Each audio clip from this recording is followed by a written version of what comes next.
August 30th, 2024. We have the Magical Sanctuary now complete.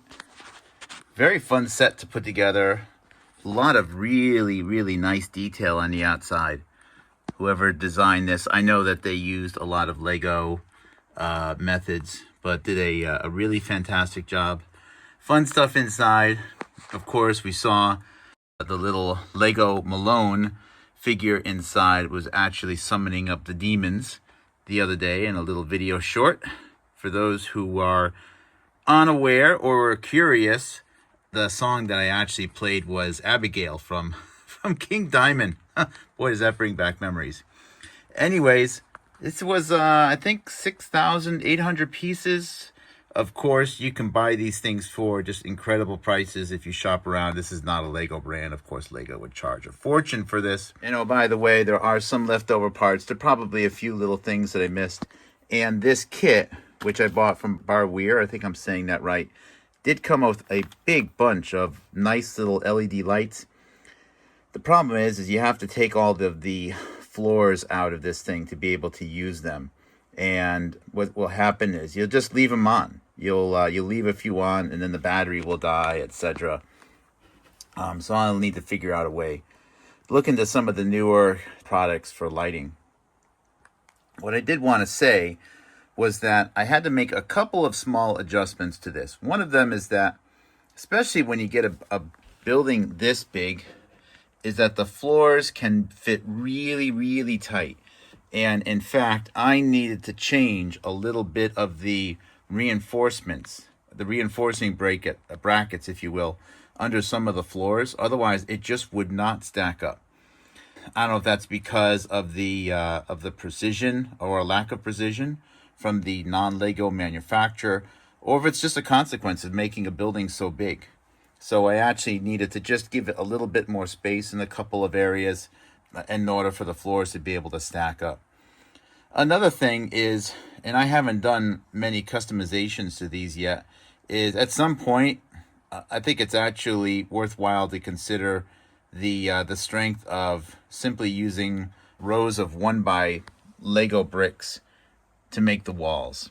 I'm just not sure it's strong enough. I think it moves a little bit too much.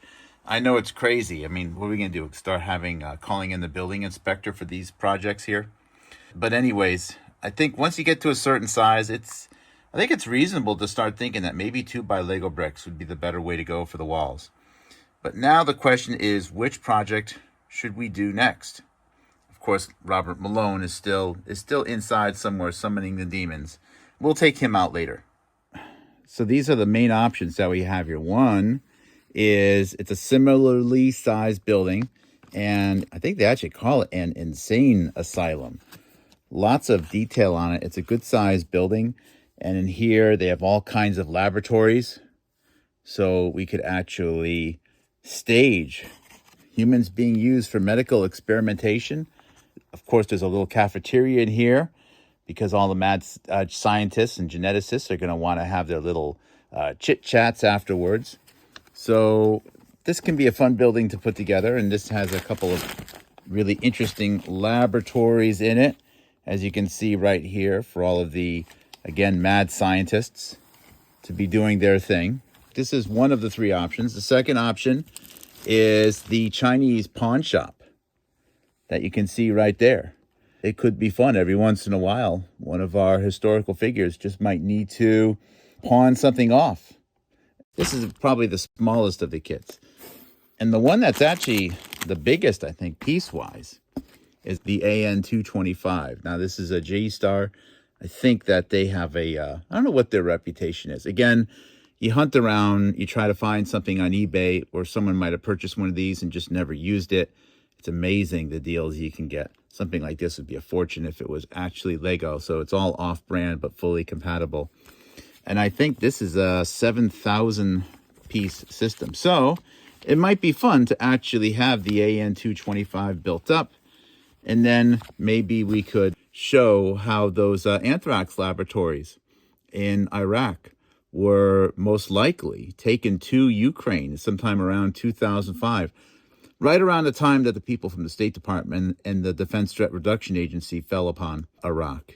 And of course, that's why you see Noon and Lugar, and of course the junior Senator Obama going over to Ukraine at the time, because the AN225 from Ukraine was the only flying aircraft that was big enough to be able to put, mobile anthrax manufacturing facilities in it. Same types of laboratories that were probably made by a company called Dynamac, which has its roots in the United States. Of course, its founder, Donald MacArthur, most likely assassinated in 1987. But, the AN225 was one of the first things that we're led to believe was blown up when Putin invaded Ukraine. Now, unfortunately, it's a big model, but it's not quite Lego scale. Lego scale is 1/40th or so. So I think this is closer to 1/100th or something like that. So we can't actually put little Lego minis in here. It's not quite that big, as impressive as it is. I may actually just wind up selling this one, because selling it back, might even be able to make a couple dollars on it. But anyways, that one's over there. So it's probably going to come down to the insane asylum or the pawn shop. I'm going to put it up to a vote. What do you guys think? Have a great weekend, guys.